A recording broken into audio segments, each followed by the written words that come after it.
Yeah, no, it's an incredible concept. And again, I've been having conversations like this for the past 10 years on London Real because we've had people come in and talk about this. You know, one of my famous mentors, who is a high performance coach called the $1 Trillion Man, has got a castle in Scotland.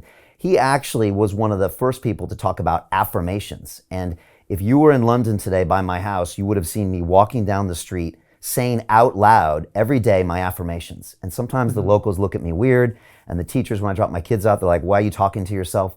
But I literally speak out loud my affirmations. My affirmations are my goals in the future, said as if they are true today.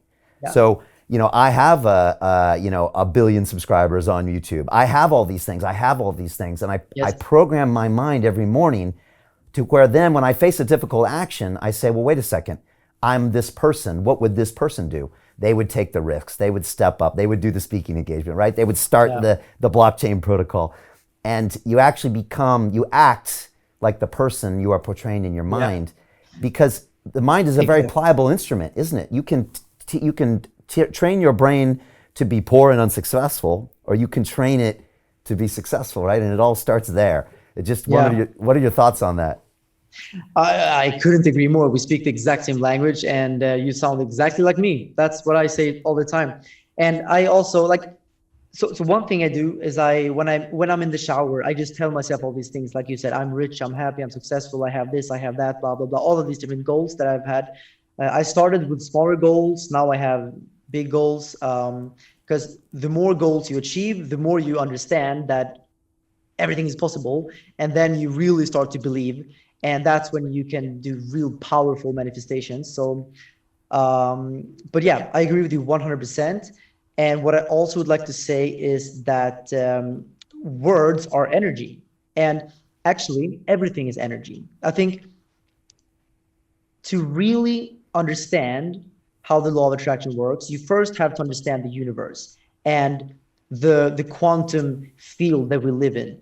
So I usually tell people that, you know, if you take your phone, for example, it doesn't exist. It's just energy. It's just code, vibrations. And the only place where this phone actually exists is in my mind, in our mind. So basically reality, or the perception of reality that we have is it's just that. It's just a perception of reality. There is no solid world.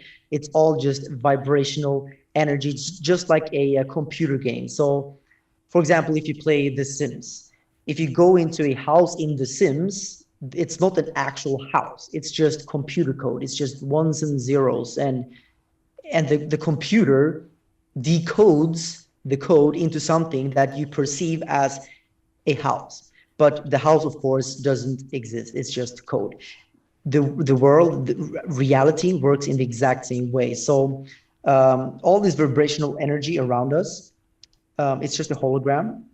We perceive that there is solidity, but there is not. And when you understand this, and when you understand that the only thing that truly exists is our mind, our consciousness, then you understand the power that we hold as these, I would call us eternal beings. We are divine beings in a way, because if we are the only thing that exists, then of course, you know, there must be something to it. I mean, it just gives us so much power. And I think, of course, I sound crazy, but when I realized this, I noticed how my manifestation and my attraction power became so much more powerful. Like, it just took a whole new level. I mean, I went from working in a supermarket to now driving a Bugatti in Dubai, flying private jets every other week. How is that possible unless something a little bit magical is happening? I mean, call it magic or call it science, I don't care, but it definitely, there's something to it. And some people think that, oh, but it's just a coincidence, you found Bitcoin and crypto. But how can it be a coincidence that 3 or 4 years ago I start visualizing myself flying private jets and buying yachts and driving Bugattis, and then a few years later I am? I don't know. To me, it's just, you know, I think it's so powerful. Law of attraction, everyone should use it.